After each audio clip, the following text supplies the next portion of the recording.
Santa Administração, todos os papéis chegou aqui, eu apresentei até a família do Gilson, mas não veio o nome do Gilson. Os irmãos estão felizes com a presença do presbítero Gilson aqui esta noite? É uma família dele, já fez, foi a primeira que apresentou. Faz assim, César. Ela foi a primeira que apresentou. Amém? Amém, irmãos? Amém. Meus irmãos e minhas irmãs, eu vou saúde com a paz do Senhor. Amém. Da maneira que nós nos encontramos de pé, eu quero te convidar a abrir a Bíblia Sagrada, o livro de Atos dos Apóstolos.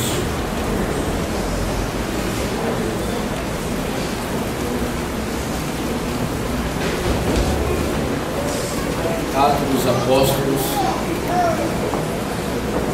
capítulo de número 1.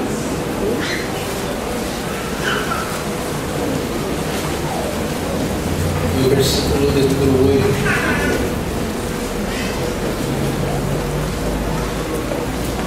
Atos dos Apóstolos, capítulo de número 1. Os irmãos estão me ouvindo bem aí no fundo? Aleluia. Glória a Deus. Melhorou aí? Graças a Deus. Atos dos Apóstolos, capítulo de número 1, versículo de número 8. Os que acharam a referência bíblica, por gentileza, digam glórias a Deus. Diz assim a palavra do eterno Deus para as nossas vidas. Mas recebereis poder ao descer sobre vós o Espírito Santo, e sereis minhas testemunhas, tanto em Jerusalém, como em toda a Judéia e Samaria, até os confins da terra. Podemos assim. Tributar a Deus glória, honra, louvor e majestade, por tudo que Deus tem efetuado e realizado, e que em tudo em nossa vida converja em louvor e gratidão ao nome de Jesus. Para Deus pela vida dos respectivos líderes, Almadei, pastor Ziel, pastor Vanderlei. Deus seja louvado pelas vossas vidas. Deixe para vós na vossa memória, nesta data solene e especial, o terceiro Cristo lá de João, e o verso de número 2. Deus, amado, desejo que vá bem em todas as coisas que tem saúde, assim como o bem vai a vossa alma. Deus possa vos abençoar, vos enriquecer cada dia mais, vocês, as vossas famílias, e que continuamente vocês possam ser esse espelho para esta geração. E ao passar do tempo, como já foi citado, as pessoas possam lembrar e dizer assim: o que formado aos pés do Osiel e do Vanderlei. Deus seja louvado para vossas vidas. Pastor, muito obrigado, pastor. Muito obrigado. Amém. Confesso que vim em meu coração com uma palavra posta, mas no transcorrer do culto, algumas coisas Deus vem falando comigo e me fez ser guiado por este livro da Bíblia Sagrada, este capítulo, este versículo que eu acabei de notificar. Do bem da verdade, quem está me ouvindo, diga amém. Do bem da verdade, esse texto é o texto que todo aquele que ama, deseja, tem a sede, a fome, a ansiedade de receber o Espírito Santo, latentemente trabalha sobre esses textos, tanto no capítulo 1 e o capítulo de número 2 do livro de Atos dos Apóstolos. No bem da verdade, este livro ele foi escrito pelo médico conhecido Lucas, que também foi aquele que compilou o Evangelho que carrega o seu nome, haja vista que o Evangelho ele chega a dizer e relatar que é um tratado de uma informação que ele está dando acerca de Jesus Cristo para um homem conceituado chamado Teófilo, em que Lucas trabalha em forma de tentar trazer todas as ações específicas de Cristo Jesus E Lucas, sendo médico como ele era, ele especificou de uma forma tão detalhada que o seu evangelho teve a proporção de alcançar as cabeças pensantes da época, os grandes filósofos. O evangelho de Lucas, ele detalha este evangelho para este grupo e destina a este Teófilo. Só que ele não finda somente o evangelho, mas ele continua em tentar elucidar os fatos, não somente daquilo que Jesus pregou e das promessas latentes a respeito da descida do Espírito Santo, mas como também em tentar elucidar os fatos com que a igreja realiza, trabalha, opera, expande e cresce no Espírito, no livro de Atos dos Apóstolos. Pois é neste livro que a gente, em sua leitura, iremos perceber que até o capítulo de número 9 ao capítulo de número 10, Dom Richardson, quando escreve o livro Fator Melquisedeque, ele chega a dizer que este livro ele tem um assunto fechado em secreto, que ele chega a relatar que este livro foi um livro que inicialmente, no capítulo 9 até o capítulo 10, a intenção não era pregar o evangelho para os gentios, mas a intenção era pregar o evangelho somente para os judeus e todos aqueles que quisessem alcançar a graça salvífica em Cristo Jesus deveria se sujeitar debaixo dos rudimentos da lei judaica, da lei mosaica. Haja vista que partindo do capítulo 9 ao capítulo de número 10, você vai encontrar Deus tomando algumas ações para que o evangelho não ficasse somente fechado entre os judeus, mas que fosse alcançado uma expansão maior, e para que aqueles que receberam o Espírito Santo pudessem entender que a ação do Espírito não estava somente isolada a um grupo, mas que a ação do Espírito estava num plano maior de Deus para todo aquele que levantasse a mão e confessasse Jesus Cristo como Filho de Deus, deixaria de ser criatura, passaria a ser Filho de Deus, e a promessa do Espírito Santo habitaria sobre este. Logo, dentro deste cunho de raciocínio do livro de Atos dos Apóstolos, a gente se depara com o início do cumprimento dos propósitos, e a gente vê latente no capítulo de número 1, quando os discípulos estão reunidos e perguntando consigo mesmo a respeito de Cristo Jesus, ao ver Jesus subindo e indagando no coração: será que ele voltará? E os varões que estavam subindo com Jesus, os anjos, os dois olham para os varões galileus e começam a dizer: varões galileus, por que é que vocês estão cogitando nos vossos corações, dizendo que se porventura esse Cristo não voltará? Pois alego a vocês que da mesma maneira que vocês estão vendo esse Jesus subindo, também vai ser da mesma maneira que vocês verão ele voltando para vós. Daí eles já tinham incutido dentro deles a responsabilidade de estar no lugar devido, no lugar certo, clamando pela promessa. Ou seja, Jesus, quando ele ressuscita, e algumas pessoas pensam que isso é uma coisa dos nossos dias ou de alguns tempos para cá, pensam que o negócio de pessoas se afastarem, se esfriarem da fé ou desviarem é coisa contemporânea, de tanto latente não é. Terceiro dia que Jesus ressuscita, já tem dois camaradas desviados, os dois caminhantes de Emaús,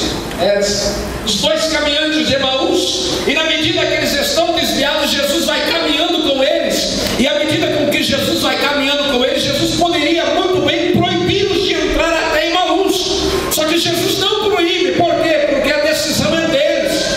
E tem muita gente que pensa que Deus vai enviar anjo do céu, vai parar na frente dele e dizer: não vai, você já sabe a promessa que Deus tem, você já sabe o que Deus tem que fazer, você já sabe a obra que você tem que realizar, você já conhece o Salvador, não vai esperar que Deus vai descer do céu para te falar mais alguma coisa, você já sabe a obra que Deus tem na sua vida.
Mantenha sua Bíblia aberta para você dar uma olhada.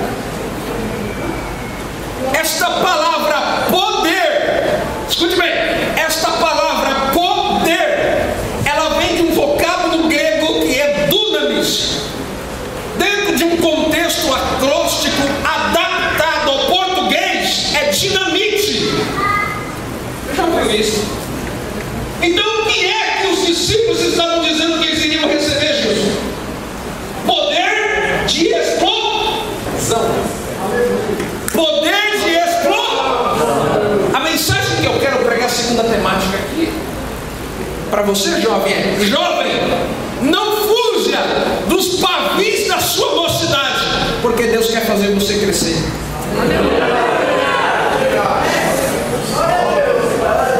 A palavra poder é dinamite. Os discípulos estavam dizendo, Jesus disse que nos daria poder de explosão, poder para explodir. Só que imaginem comigo, você pode ter várias bananas de dinamite, mas se não tiver o pavio para acender, só tem poder de explosão. Tem que ter um pavio para acender. Pergunta para quem está ao teu lado, quem é o pavio? Abra sua Bíblia em Isaías 42. Aleluia. Oh glória. Aleluia. Oh glória. Oh glória.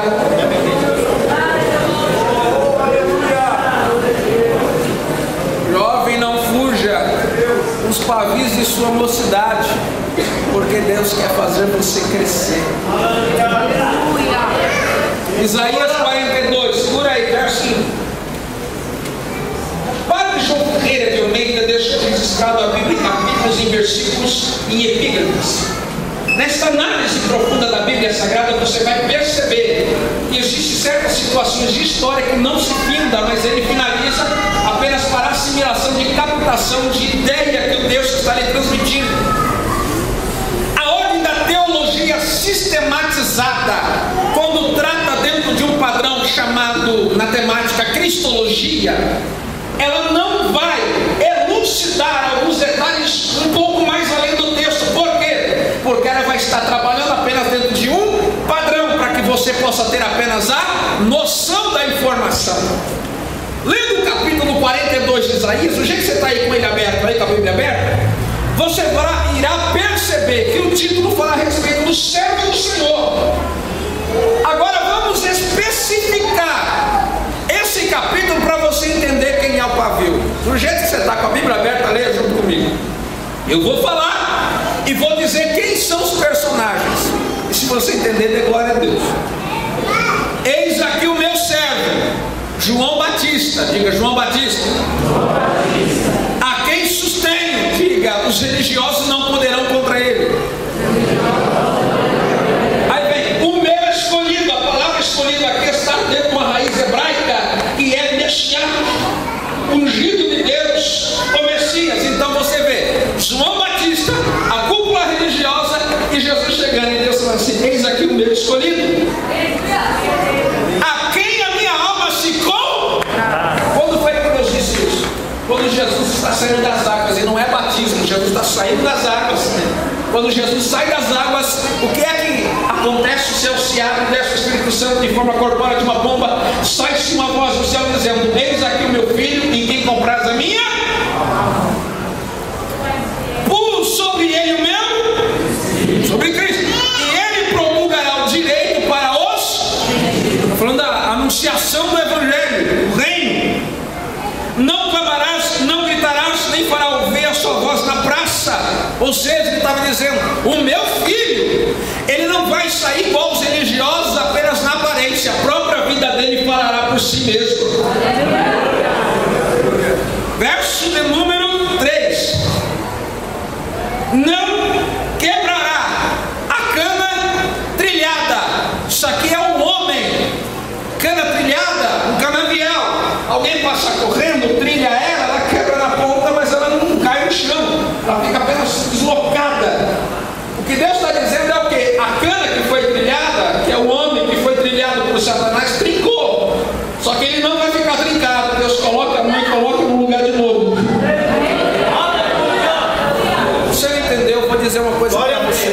a tua vida não vai ficar trincada. A sua vida não vai ficar trincada. Deus não vai cumprir coisas na sua vida trincada. Antes dele cumprir, sabe o que ele faz? Ele coloca a mão na tua vida e volta para o lugar, volta para o lugar, volta para o lugar. Levanta a mão direita se você recebe a palavra de Deus. Eu não me canso de dizer isso e sempre vou falar. Deus não cumpre promessa em vida de crente que está trincado. Deus não cumpre, não levanta a vida de pessoas que está trincada. Antes de Deus cumprir as promessas e levantar a vida dele, Deus coloca a mão na vida dele e coloca no lugar e diz: volta para o lugar, volta para o lugar, volta para o lugar. Eu não vou dizer aqui que eu não sei porque eu estou falando isso, porque eu sei porque estou dizendo, porque Deus está me inspirando. E Deus está dizendo para alguém hoje aqui: volta para o lugar, volta para o lugar, volta para o lugar. Quem mandou você sair daí, volta para o lugar. Você saiu sem a direção de Deus, mas vai voltar para o lugar, vai voltar para o lugar.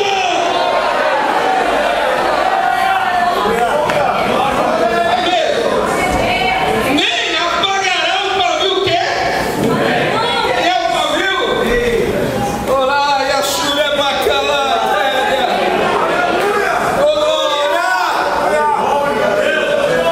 Continua. Em verdade, ó, nem apagará o pavio que fumega. Olha aí comigo, deixa eu dizer que eu estou falando coisa. Ponto e vírgula. Inicia uma nova história. Em verdade, promulgará direito com juízo e justiça. Aí continua. Nem desanimará, nem quebrará, até que ponha na terra o direito e as terras do mar ou as ilhas aguardem a sua doutrina. Abra sua Bíblia em Atos 8 para você ver quem é o pavio.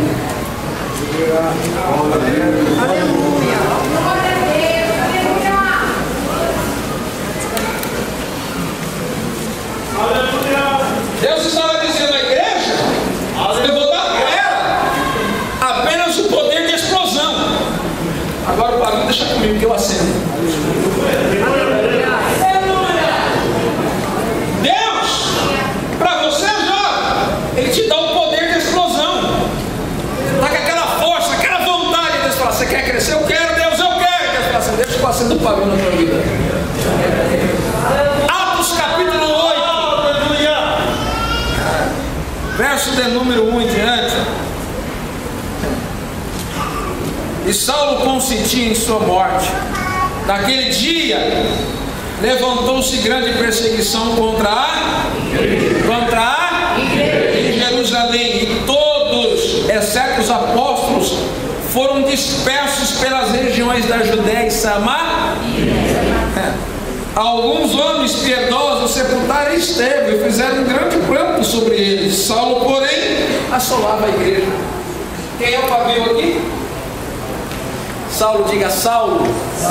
Diga o problema, a perseguição, a afronta e o que assola é o pavio de Deus para fazer você crescer.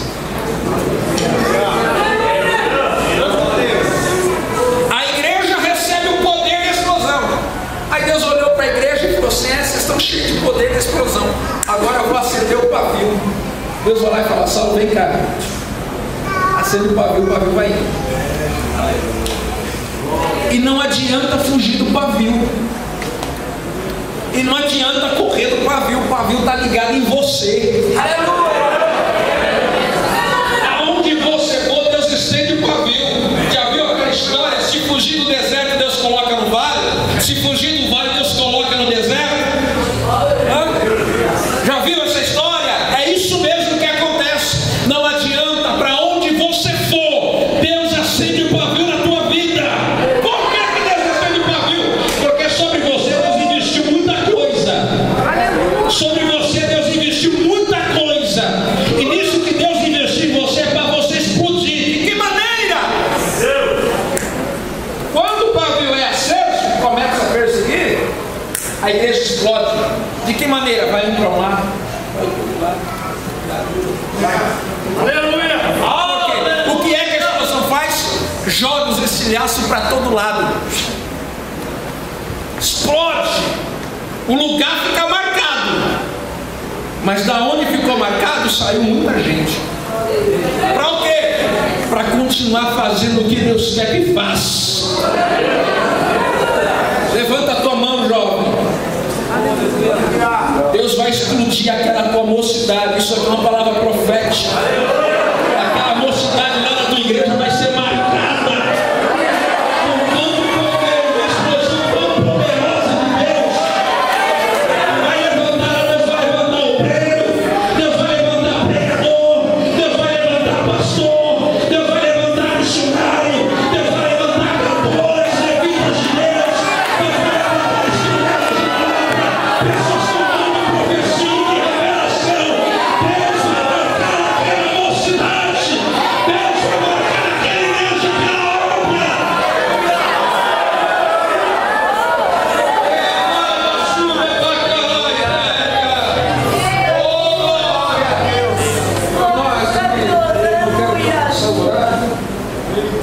Só para você entender algo muito rápido.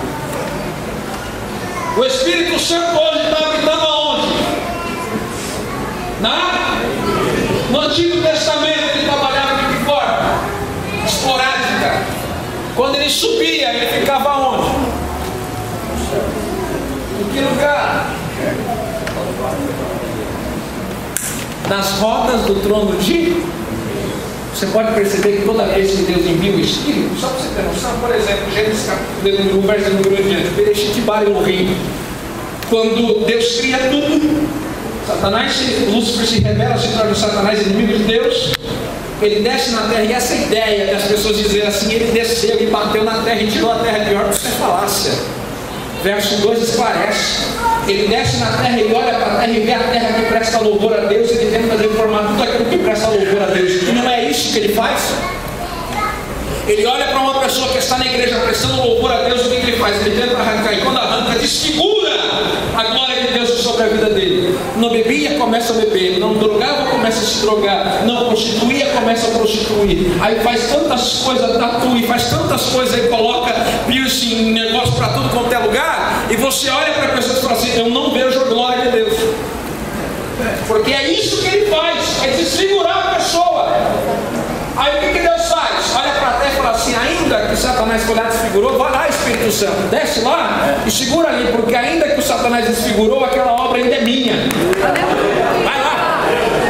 Aí está explicado porque tem muita gente que você conhece que recebe livramento, o carro bate, joga a pessoa do lado, ela se levanta e diz: eu não estou em apneado. Por quê? Porque sobre a vida dela o Espírito Santo está trabalhando, porque daqui a pouquinho Deus está chegando para colocar tudo no lugar novamente, tudo no devido lugar. Você vê que todas as vezes que o Espírito vem de forma esporádica, quem é que ele arrasta? O trono de Deus. Ezequiel capítulo de número 1, verso número 4 em diante, eu estou encerrando. A Bíblia Sagrada diz que Ezequiel está às margens do rio da Babilônia, o rio Quebar, do lado do muro da Babilônia. Ele olha para cima e começa a dizer: eu estou vendo um vento tempestuoso e impetuoso que vem na minha direção, mas junto com o vento eu vejo um trono armado vindo na minha direção. E quando eu olho para o trono, eu vejo aqueles que estão em volta, que Isaías viu e que João também viu na ilha de Pátimo, que são os seres celestiais, que têm 4 faces: face de leão, tem face de bezerro, tem face de homem, face de águia. Mas também olhando para eles, tem 6 asas, com 2 voam, com 2 cobrem o rosto, com 2 cobrem o pé. Rodando em volta do trono de Deus, João disse que eles cantam de dia e de noite, dizendo: Santo, Santo, Santo é o Senhor Todo-Poderoso, aquele que era, aquele que é e aquele que há de vir. À medida que eles estão cantando, Ezequiel está dizendo: e eu vejo o vento soprando, e à medida que o vento sopra, eu vejo as rodas do trono de Deus movendo, e eu vejo focalizado nas rodas do trono de Deus o Espírito de Deus. Aonde o Espírito vai, as rodas se movem. Aonde ele segue, vai seguindo também, vai arrastando. Jesus olha para o Pai e diz: Pai, manda o Espírito na terra. O Pai fala assim: que garantia que você me dá, porque eles não vão me entristecer de novo o meu Espírito? Porque Gênesis capítulo 6, Deus tirou o Espírito da terra. Por quê? Porque o homem havia entristecido o Espírito de Deus. O Pai falou assim: Manda, Pai, o Espírito lá na terra. Pai, o Senhor não vai mandar o Espírito para o mundo. Para quem que eu vou mandar o Espírito? O Senhor vai mandar o Espírito para um povo que eu comprei. Qual é a garantia que você me dá? Levanta a mão, está aqui, ó, a garantia. Eu não entendo um camarada, pastor José Soares, que vai na mídia, num canal aberto, um horário nobre, e começa a cantar e dizer assim: receba o Espírito Santo. Ora, João, como Jesus começa a registrar no capítulo 14 do Evangelho de João, ele começa a dizer: o Espírito Santo, que o mundo não conhece, nem pode receber, a igreja vai receber. Sabe em quem que o Espírito habita? Olha para quem está do teu lado aí.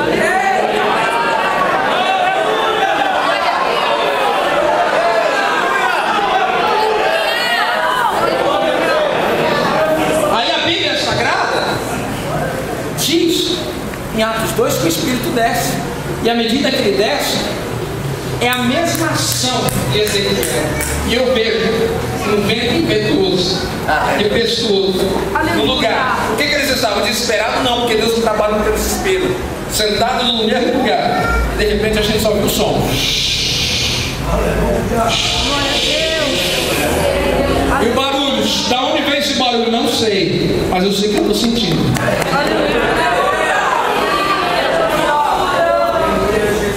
Se hoje o Espírito Santo está na igreja, quando um crente, para finalizar, começa a falar em línguas estranhas, quem é que ele arrasta? Aleluia. Eita, Deus é poderoso.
Se tiver alguém do teu lado que está em silêncio, se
as suas mãos.